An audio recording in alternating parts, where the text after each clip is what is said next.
नमस्कार, स्वागत है आप सभी का एन टीचिंग के इस यूट्यूब फैमिली में। और मैं हूँ Aditya, an teaching YouTube family की तरफ से। कैसे हैं आप सभी? उम्मीद करते हैं आप सभी अच्छे होंगे, बेहतर होंगे, घर में होंगे, सुरक्षित होंगे। तो आज हम लोग फिर से आ गए हैं पेडागोजी सेक्शन को लेकर के, और वो पेडागोजी होगा आपका पर्यावरण शिक्षण का। और पर्यावरण शिक्षण का हमने पहले वीडियो बनाया है और उस वीडियो में पेडागोजी सेक्शन की बात हमने की है। तो अगर सबसे पहले आप पर्यावरण शिक्षण का पार्ट 1 वीडियो अगर पेडागोजी वाले नहीं देखे हैं तो प्लीज़ आप डिस्क्रिप्शन में जाइए, वहाँ पर लिंक दे दिए हैं, वहाँ पर जाइए और पहले उस वीडियो को देख लीजिए। ये हमारा सेकंड वीडियो है पर्यावरण शिक्षण को लेकर के। तो चलिए स्टार्ट करते हैं। और सबसे पहली बात है कि आप अपने अंडरस्टैंडिंग को बनाए रखिएगा, आप अपने समझ को बनाए रखिएगा। धीरे धीरे चीज़ें समझ में आएगी। लॉकडाउन पीरियड है, कोचिंग अभी खुल नहीं सकता है जब तक सरकार का आदेश ना हो। बहुत बच्चे इस तरह से परेशान हैं कि सर कोचिंग खोलिए, कोचिंग खोलिए। जब तक आदेश नहीं आता है प्रशासन के द्वारा, जब तक सरकार के द्वारा आदेश नहीं आती, तो हम लोग कोचिंग को खोल नहीं सकते हैं, ठीक है। क्योंकि ये ज़िला है और यहाँ पर कोचिंग खोलेंगे अर्थात कोई बहुत सारा प्रॉब्लम हो सकता है। तो इसीलिए समस्या तो सबके साथ में, आपको घबराना नहीं है। जितना हो सके हम आपके साथ कर रहे हैं, और फिर भी टेंशन नहीं लेना है, आपको काम करते रहना है, ठीक है। पढ़ाई निरंतर रखना है। चलिए स्टार्ट करते हैं। नोट्स आपको स्क्रीन पर दिख रहा होगा, देखिए। कहा जाता है उसमें कि बच्चों को काम करने के विविध प्रकार के अवसर दिए जाएं। देखिए पार्ट वन वाले जो पेडागोजी सेक्शन का जो पार्ट 1 वीडियो है उसमें हम बताए हैं कुछ पॉइंट्स, और नेक्स्ट पॉइंट आज हम बताएंगे, उसको ध्यान से देखिएगा थोड़ा सा। कहता है कि बच्चों को काम करने के विविध जो है प्रकार के अवसर दिए जाए, जैसे अकेले, छोटे समूह, बड़े समूह में काम करना। यहाँ पर सबसे पहले बात बताया कि अगर बच्चे को, सबसे पहले हम आपको बताया कि करके सीखना सबसे अच्छा सीखना होता है। लेकिन एक बात है कि अगर आप उसको ना करके भी सिखाते हो तो किस प्रकार से सिखाएंगे, ये भी आपके ऊपर निर्भर करता है कि पता वो सिखाने का जो है आपका ये कहते हैं कि वे कैसा होगा, आप उसको किस वे में सिखाना चाहते हैं, ये सबसे ज़्यादा ज़रूरी है।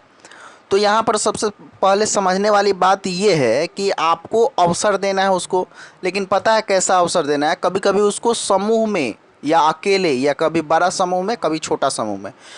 तो बच्चों को जब सीखने का या कोई काम करने का जब हम अवसर देंगे तो कभी उसको क्या करेंगे, समूह में अवसर देंगे, कभी उसको हम क्या करेंगे कि अकेले देंगे, और कभी उसको बड़ा समूह में देंगे, कभी उसको छोटा समूह में देंगे। मतलब हर प्रकार के समूह में उसको बांटना है, ठीक है। अब ऐसा नहीं कि हमेशा समूह में ही रखना है उसको, अकेले भी रखना है, और 2 आदमी के साथ, 4 आदमी के साथ, बड़ा समूह, छोटा समूह, हर समूह में उसको ढालना है। क्योंकि पता है क्या होता है कि इससे उसको परिस्थिति का पता चलता है, और जब वो कार्य करता है तो उसको ये एक्सपीरियंस होता है कि हम छोटे समूह में किस तरह से काम कर रहे हैं और बड़े समूह में किस तरह से काम करना है। उसको बहुत कुछ सीखने का भी मौका मिलता है, ठीक है। तो इस पर आप ध्यान रखिएगा थोड़ा सा। और यहाँ पर आपको वही कहा गया है कि बच्चों को काम करने के विविध प्रकार के अवसर, मतलब विविध मतलब अलग अलग, ठीक है। जिसको नहीं पता वो लिख लेंगे। विविध प्रकार मतलब अलग अलग प्रकार के अवसर दिए जाएं, जैसे अकेले, छोटे समूह, बड़े समूह में काम करना आदि, ठीक है। चलिए नेक्स्ट पॉइंट पे आते हैं। पाठ्यपुस्तक में ऐसी क्रियाकलाप होनी चाहिए जिससे बच्चे पाठ्यपुस्तक के अलावा अन्य स्रोत का मदद ले सके। अब देखिए यहाँ पर आपको पता है कि सबसे पहले जब वीडियो आप हमारा देख रहे होंगे रेगुलर तो आपको समझ में आ रहा होगा। देखिए सबसे पहली बात हम आपको बताया, अगर नहीं देखे हैं तो हम अभी ब्रीफ कर रहे हैं। देखिए अभी अभी बताएं हम आपको कि आपको जो है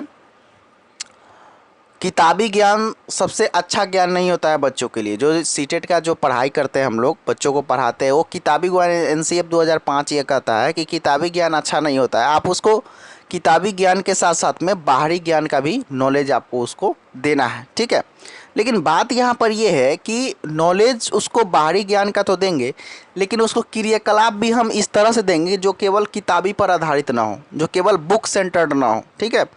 अर्थात उसको अन्य जो अदर्स एक्टिविटीज़ है उस पर संबंधित हम उसको क्रियाकलाप देंगे, वैसा क्रियाकलाप जो अदर एक्टिविटी से संबंधित हो, है ना। तो यहाँ पर आपको बताते चले कि वो क्रियाकलाप आपको किससे किससे जुड़ा हुआ रहना चाहिए। जैसे कुछ क्रियाकलाप होना चाहिए परिवार के सदस्य से जुड़ा हुआ, जिससे उसको परिवार के सदस्य से हेल्प मांगने की आवश्यकता पड़े। दूसरी बात, उसके समुदाय के लोग से भी कुछ क्रियाकलाप उसका वैसा होना चाहिए जो उसको समुदाय के लोग से उसको जो है उस क्रियाकलाप में सहायता करने के लिए वह कहे। अब समुदाय मतलब होता है कम्युनिटी, जहाँ पर वो रहते हैं उसके अगल बगल में जो लोग हैं वही समुदाय है। उसके बाद में समाचार पत्र, न्यूज़पेपर, आप जानते हैं कुछ क्रियाकलाप ऐसा दीजिए जिससे उसको न्यूज़पेपर के सहायता से वो चीज़ों को करे। और उसके बाद में अन्य, अर्थात यहाँ पर क्या समझ में आ रहा है कि आपको समझ में ये आ रहा है कि बच्चों को क्रियाकलाप देना है। ठीक है, सबसे पहली बात याद रखिएगा, एक बात, एक कॉन्सेप्ट आपको याद रखना है कि कभी भी किताबी ज्ञान पर केवल आधारित नहीं रहना है, बच्चों को किताबी ज्ञान के साथ साथ में अन्य ज्ञान भी उसको देना है। ठीक है, ये बात क्लियर हुआ। इसके साथ साथ में जो अदर्स एक्टिविटीज, अर्थात जो अन्य क्रियाकलाप, जो एक्स्ट्रा एक्टिविटी आप करा रहे हैं, वह एक्टिविटी ऐसा होना चाहिए जिसमें बच्चे सिर्फ अपने ही ना करें, उसको किसी और से सहायता लेने की भी ज़रूरत पड़े, ताकि उसका संबंध उसके साथ मजबूत हो सके। सहायता लेने का मतलब क्या है? मजबूत हो सके। अर्थात आपको जब सहायता किसी से लेना आता था, आप अपने दुश्मन के पास नहीं जाते हैं। आपका जो आपको आप जिसे चाहते हैं, आप जिसको मानते हैं, उसके पास में आप जाते हैं। आपको लगता है कि हाँ ये आदमी ये बता देगा, तो आप उसके पास जाते हैं सहायता मांगने। क्लियर है ना? तो बच्चे के साथ में वैसा ही सिचुएशन होना चाहिए, क्योंकि वो तो नादान है अभी। तो उससे जो है ना, सबसे बढ़िया बात यह है कि क्रियाकलाप तो हम करा ही लेंगे, उसके साथ साथ में उसको परिवार से रिलेशन जोड़ना, समुदाय से रिलेशन जोड़ना, कम्युनिटी से रिलेशन जोड़ना, समाचार पत्र से कुछ चीज़ों को निकालना, ये सब तरीका उसको पता चल जाएगा, क्योंकि धीरे धीरे तब उसमें क्या होगा, डेवलपमेंट प्रारंभ हो जाएगा। तो आपको ध्यान रखना है कि पाठ्य पुस्तक में ऐसी क्रियाकलाप होना चाहिए, समझ रहे हैं, पाठ्य पुस्तक में, और सब एक्टिविटी जो है हमको पाठ्य पुस्तक में देना है, लेकिन उस पाठ्य पुस्तक में ऐसा क्रियाकलाप होना चाहिए जिसमें क्या होगा, जिसमें बच्चों को पाठ्य पुस्तक के अलावा, मतलब किताब के अलावा अन्य स्रोत का भी ज़रूरत पड़े। जैसे कौन कौन बताइएगा? परिवार के सदस्य, समुदाय के लोग, समाचार पत्र, अन्य आदि। ठीक है, ये सब बात आपको ध्यान में रखना है। क्लियर हुआ? चलिए अब नेक्स्ट पॉइंट पे आते हैं। बहुत समय पहले की जानकारी या इतिहास की झलक के लिए बच्चों को अपने से बड़ों से मदद लेने के लिए प्रोत्साहित करना चाहिए। अब देखिए यहाँ पर सबसे पहली बात है कि आपको क्रियाकलाप तो देना ही है, लेकिन बच्चों को क्या करना है कि दूसरे से, मतलब अपना से जो बड़ा है उससे मदद लेने का भी उसको इस तरह का एक्टिविटी प्रदान करना चाहिए जिससे वो दूसरों, जो उसका बड़ा आदमी है, बड़ा आदमी इन द सेंस कहने का मतलब कि उसके जैसे भैया हो गए, उसके पापा हो गए, उसकी मम्मी हो गई, ठीक है, तो इस तरह से उसके सीनियर हो गए, तो वहाँ पर भी वो मदद लेने का काम करे। ठीक है, इस तरह का एक्टिविटी भी हम लोगों को तैयार करना है और प्रोत्साहित करना चाहिए। अब इसमें क्या क्या होगा, एरो देकर आपको बताया गया हो। अब जब हम प्रोत्साहित करेंगे तब इसमें क्या क्या परिवर्तन होगा। नंबर 1 परिवर्तन आपको लिखा गया, देखिए कहता है कि इससे बच्चों के अभिभावक और समाज का विद्यालय के साथ जुड़ाव तो होगा ही, साथ ही उनका योगदान भी बढ़ेगा। जब वह बच्चा अपने साथ साथ में दूसरे के, मतलब सहयोग लेगा, अपने से बड़ों का सहयोग लेगा, तो उससे उसका क्या होगा, फ़ायदा ये होगा। उसमें फ़ायदा बताया गया एरो में, देखिए स्टार देकर जो लिखा गया है उसके नीचे जस्ट एरो दिया हुआ है, और एरो के माध्यम से बताया गया कि इससे क्या क्या फ़ायदा होगा इसे। तो इससे बच्चों के अभिभावक और समाज का विद्यालय के साथ जुड़ाव तो होगा ही, मतलब कि अभिभावक और समाज का विद्यालय के साथ तो जुड़ाव होगा ही, साथ ही उनका योगदान भी बढ़ेगा। अर्थात अभिभावक भी स्कूल के बारे में जान पाएंगे और उसके जो जो बड़े हैं, अर्थात बच्चा से जो बड़ा है, वो लोग भी स्कूल के बारे में जान पाएंगे। क्लियर हुआ?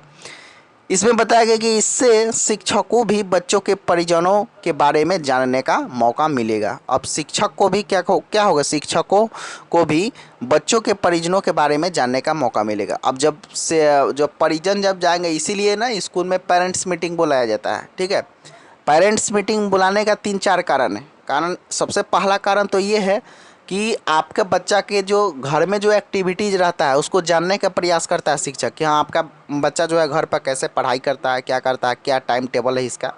दूसरी बात ये है कि उसके एक्टिविटीज़ को जो जानने के साथ साथ में ना, उससे उसके अभिभावक से भी वो रूबरू होता है और शिक्षक, और उसको पता चलता है, क्योंकि बहुत सारे चीज़ जो है आपको समाज से उसको बच्चा को मिलता है। आप सभी को पता है सामाजिक प्रभाव रहता है, तो सामाजिक प्रभाव में तो पापा मम्मी भी आते हैं ना, इसलिए पेरेंट्स मीटिंग बुलाया जाता है स्कूल में। पेरेंट्स मीटिंग से फ़ायदा यही होता है कि शिक्षक भी अभिभावक को जान पाते हैं और उनको समझ पाते हैं कि हाँ इनके रहन सहन कैसा है, इनका बोलने का तरीका क्या है, इसीलिए बच्चा के ऊपर प्रभाव कैसा पड़ेगा ये वो, ठीक है। बहुत सारी बातें हैं। तो यहाँ पर सबसे पहली बात है कि पेरेंट्स मीटिंग का मेन उद्देश्य वही होता है कि अभिभावक को जानना, उसके साथ साथ में अभिभावक को जब हम जान लेंगे तो उसके साथ साथ में बच्चों का भी जो पालन पोषण जो अभिभावक ही करते हैं उनको भी समझाने का कोशिश करें कि आप अपने घर में इस तरह का माहौल न रखें, इस तरह का पर्यावरण आप स्थापित करें, इस तरह की स्थिति आप स्थापित करें। आपका बच्चा पढ़ने में कमज़ोर है, आपका बच्चा गाली देता है, इसीलिए अगल बगल में किसी को गाली देने के लिए ना कहें, अपने घर में जो है शुद्ध भाषा का यूज करें, शुद्ध वाणी का यूज करें। ये सब समझाने के लिए पेरेंट्स मीटिंग, क्योंकि अभिभावक को जानने का मौका मिलता है किसको, शिक्षक को, ठीक है। तो यहाँ पर क्या है कि इसमें शिक्षक भी बच्चों के परिजनों के बारे में जानने का मौका मिलेगा। अब इस तरह का काम करेंगे तो शिक्षक को भी बच्चों के परिजन को जानने का मौका मिलेगा। पहले के युग में क्या होता था, पहले जो इतिहास में था उसमें कुछ नहीं होता था कि परिजन तो अनपढ़ होते थे और उसके बाद में लगभग, आप सभी नहीं कह रहे हैं, लगभग लोग अनपढ़ होते थे और गुरुजी के सामने कोई जाकर बोलता नहीं था, ना ही उस समय पेरेंट्स मीटिंग था। क्योंकि गुरुजी जो है उस समय क्या करते थे, गुरुकुल में पेड़ के नीचे बैठते थे और वहाँ पर बच्चे जो है शिक्षा ग्रहण करते थे, ठीक है। गुरुजी पेड़ के नीचे बैठकर और बच्चों का शिक्षा ग्रहण करना उस समय कौन सा शिक्षा कहलाता था, ये बात आप कमेंट्स बॉक्स में दीजिएगा जवाब, ठीक है। उस समय कौन, उस शिक्षा व्यवस्था को हम लोग किस नाम से जानते हैं, उसका जवाब आप कमेंट्स बॉक्स में दीजिएगा। तो कहता है कि इसमें शिक्षक भी बच्चे के परिजनों के बारे में जानने का मौका मिलता है। जब ये सिस्टम हम कराएंगे तो इससे अभिभावक से जुड़ाव होगा, शिक्षक का भी, विद्यालय से भी जुड़ाव होगा और उसके बाद में क्या होगा कि अभिभावक को भी कुछ चीज़ें, मतलब शिक्षक को भी कुछ चीज़ें जानने का मौका मिलेगा। चलिए नेक्स्ट पॉइंट पे आते हैं, पाठ्यपुस्तक में बच्चों को मनोहर आकृति दिखाई जाए। देखिए अब यहाँ पर बात यही है कि पाठ्यपुस्तक में जो हमारा बुक होना चाहिए उस बुक में आपको केवल ऐसा पाठ्यक्रम नहीं निर्धारित करना है जिसमें केवल लिखा हुआ हो, केवल टाइप किया हुआ अक्षर हो। उससे बच्चे क्या होते हैं, अट्रैक्टिव नहीं होते किताब की तरफ। इसीलिए छोटे बच्चे का जब किताब आप देखिएगा तो छोटे बच्चे का किताब में जो है लिखा अक्षर से ज़्यादा जो है कार्टून टाइप का या पिक्चर टाइप का या छोटे छोटे मॉडल या छोटे छोटे जो है पिक्चर्स बनाए रहते हैं, ठीक है। छोटे छोटे जो है ये मनोहर आकृति बनाया रहता है जो बच्चों को काफ़ी आकर्षित करता है, बिल्ली का, कुत्ता का, ये सब पीछे, इसके पीछे लॉजिक यही है कि बच्चा उस समय अक्षर को ज़्यादा नहीं समझता है, उस समय उस मतलब क्या कह सकते हैं, उस मनोहर आकृति को देखकर ही अट्रैक्टिव होकर वो सीखने को प्रेरित होता है।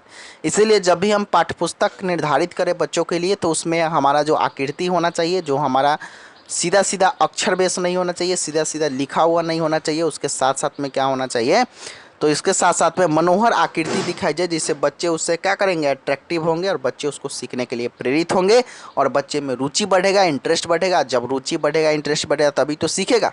क्लियर हुआ? चलिए ये बात आपको रखना है ध्यान में, ठीक है। उसके बाद में देखिएगा, उसके बाद में देखिए पाठ्यपुस्तक में बच्चों के मनोहर आकृति दिखाई जाए। नेक्स्ट पॉइंट आते हैं, पुस्तक में दिए गए चित्र पुस्तक को आकर्षक बनाने के साथ साथ में अनेक भाषाई कौशल विकसित करने में सहायक हो सकते हैं।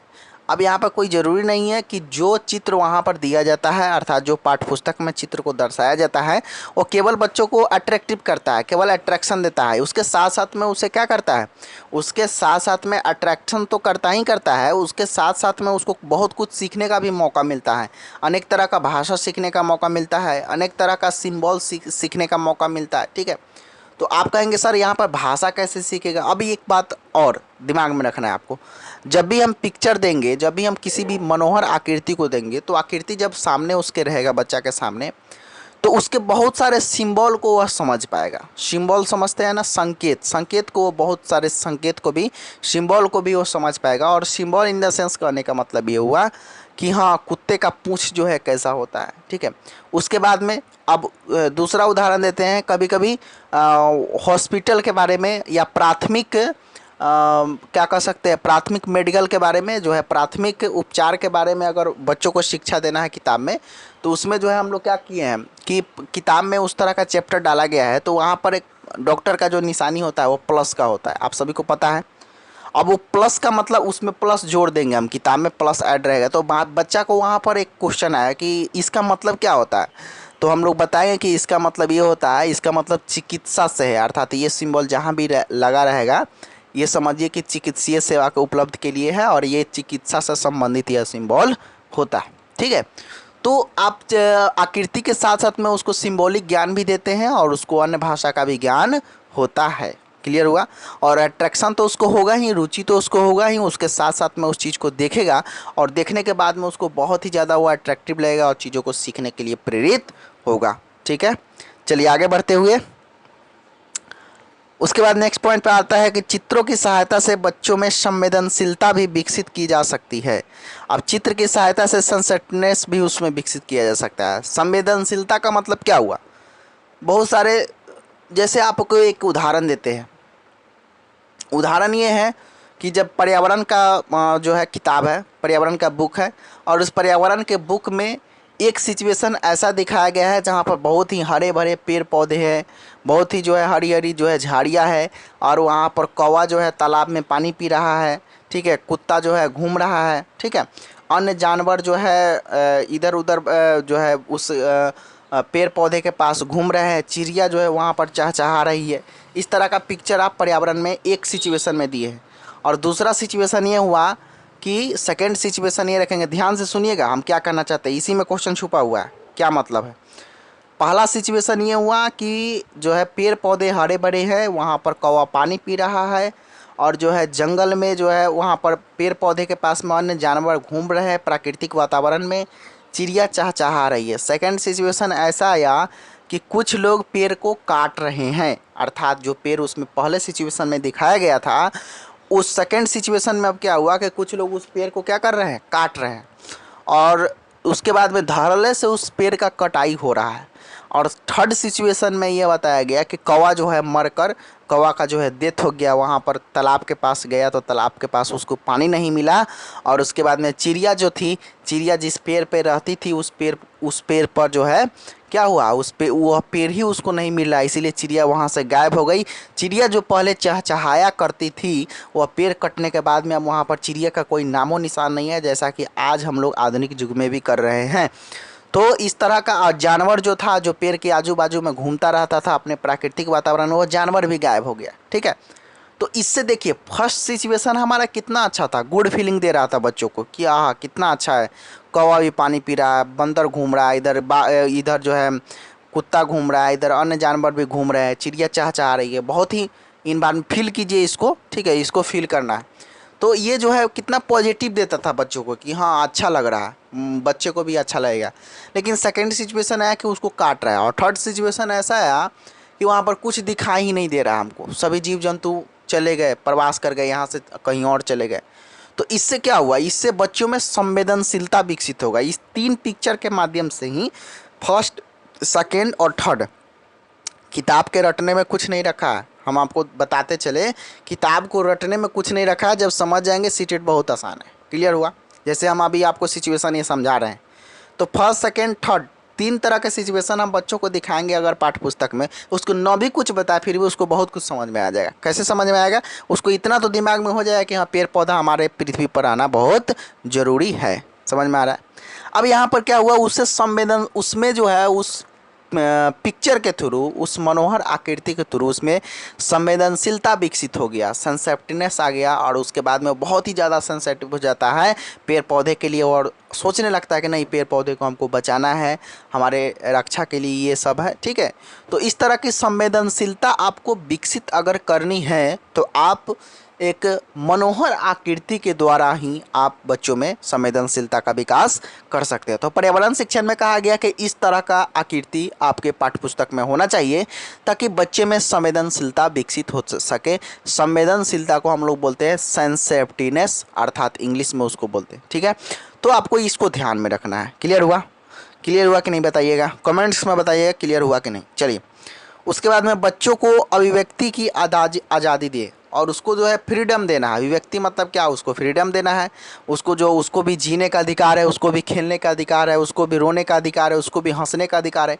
अब कभी कभी कोई गार्जियन क्या होता है, बच्चे जब आपके घर में जो बच्चे होंगे वहाँ पर समस्या ये आएगी कि अपने हंस रहे हैं कोई दिक्कत नहीं है, अपना बात कर रहे हैं कोई दिक्कत नहीं, लेकिन बच्चा जब एक बार हंस दिया तो वहाँ पर क्या होता है, हम लोग कहते हैं कि क्यों हंसा, अरे इसका मतलब क्या, वो हंसेगा नहीं?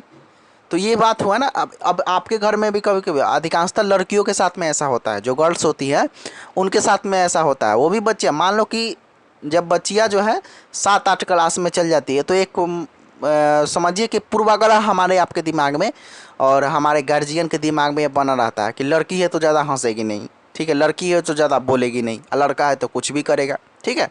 तो ये पूर्वाग्रह हमारे आपके दिमाग में बना हुआ है। तो वहाँ पर क्या होगा, वहाँ पर समस्या होती है। अब वहाँ पर समस्या, तो उसको भी अभिव्यक्ति की आज़ादी है, उसको क्यों नहीं हंसेगी वो? अभिव्यक्ति की स्वतंत्रता उसको सबको है। और भारतीय संविधान में हमारे इंडियन कॉन्स्टिट्यूशन में यह भी लिखा हुआ है कि सबका जो है अपना अधिकार है, उस अधिकार को आप छीन नहीं सकते, ठीक है। तो उसको हक है हंसने का, आप क्यों रोकेंगे उसको हंसने से? लेकिन अभी अब हमारे जो है, पहले प्राचीन युग में ये होता था, हालांकि अभी भी कुछ घरों में है कि लड़कियां जब हंसेंगी तो गार्जियन उसको क्या करते हैं, डांट देते हैं। तुमको तुमको हाँ, तुम इतना ज़ोर से हंसेगी, इस तरह से होता है कि नहीं, बताइएगा। तो यहाँ पर अगर आपको अच्छा लग रहा है वीडियो, तो वीडियो के नीचे कमेंट जरूर कीजिएगा कि सर अच्छा लगा, ठीक है। उसके बाद में देखिए, जब इस तरह का सिचुएशन आता है तो आप क्या करते हैं, उसको अभिव्यक्ति की स्वतंत्रता को छीन लेते हैं। बहुत लोग तो शादी इसलिए करते हैं कि बीवी खाना बनाएगी, लेकिन क्या उसको और हक नहीं है? कुछ और हक नहीं है? उसको बोलने का हक है, उसको हंसने का हक है, उसको घूमने का हक है, बहुत सारा हक है, ठीक है। उसको सबको देना है, अभिव्यक्ति की स्वतंत्रता उसको देनी है, चाहे कोई भी व्यक्ति हो। क्लियर हुआ? चलिए, ये बात हो गया। अब चित्रों के कहाँ थे हम? हाँ, बच्चों की अभिव्यक्ति की आज़ादी दे, चाहे वो अभिव्यक्ति मौखिक हो, लिखित हो या चित्रात्मक हो। मौखिक भी हो, मतलब मौखिक मतलब सीधा बोलने वाला, ठीक है। लिखित मतलब हो लिखने वाला, और चित्रात्मक मतलब चित्र बना कर हो। किसी भी तरह के अभिव्यक्ति हो उसको देना है। अब जो बच्चे छोटे छोटे हैं उसको मौखिक लिखित, अब कोई चीज़ जो है और हम उसको बोले लिख कर लाओ, लेकिन वो करा कि नहीं सर हम इसका चित्र बना देंगे बहुत अच्छा, जिसमें आपको पता चल जाए कि हम क्या कहना चाहते हैं। अब उस समय हम बोल रहे हैं क्या कि नहीं लिख कर ही लाना है, तुमको बोल दिए लिखना है तो लिखना है, तो ये गलत हो गया, ठीक है। उस समय आप अभिव्यक्ति की स्वतंत्रता उसे छीन रहे हैं। यहाँ पर पॉइंट को कहने का मतलब यही है कि आपके अभिव्यक्ति की स्वतंत्रता को नहीं छीनना है, आपको अभिव्यक्ति की स्वतंत्रता बच्चों को देना है ना। और देने के साथ साथ में क्या करना है, वो लिखित हो चाहे मौखिक हो चाहे चित्रात्मक हो, उसके मन के अनुसार भी आपको काम करना है। क्योंकि हम लोग किस शिक्षण एजुकेशन में जी रहे हैं, क्योंकि हम लोग बाल केंद्रित शिक्षा में जी रहे हैं। जो हमारा एजुकेशन सिस्टम है, वो हमारा एजुकेशन सिस्टम कौन सा है बताइएगा? वो हमारा है बाल केंद्रित शिक्षा, ठीक है।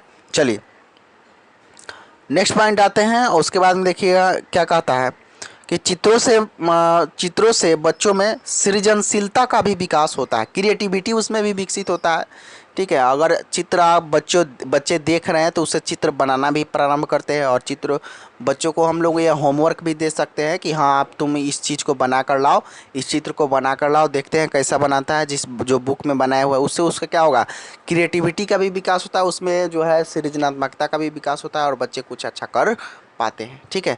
तो इससे बहुत फ़ायदा है। इनफैक्ट आपको ये समझना है डियर स्टूडेंट्स कि हमारे जितने भी ऑल ओवर पेडागोजी है, उस पेडागोजी में आपको एक बात ध्यान रखना है कि हमेशा बाल केंद्रित पर ध्यान देना है, हमेशा चाइल्ड सेंटर्ड पर ध्यान देना है। बच्चे के अभिव्यक्ति के अनुसार, बच्चे के रुचि के अनुसार, बच्चे के इंटरेस्ट के अनुसार और उसके अभिवृत्ति के अनुसार हमको काम करना है। किसी भी काम में हमको ज़बरदस्ती उसके साथ नहीं करना है, और उसका भी पक्ष अपने सामने रखना है, और धीरे धीरे उस चीज़ों को करना है।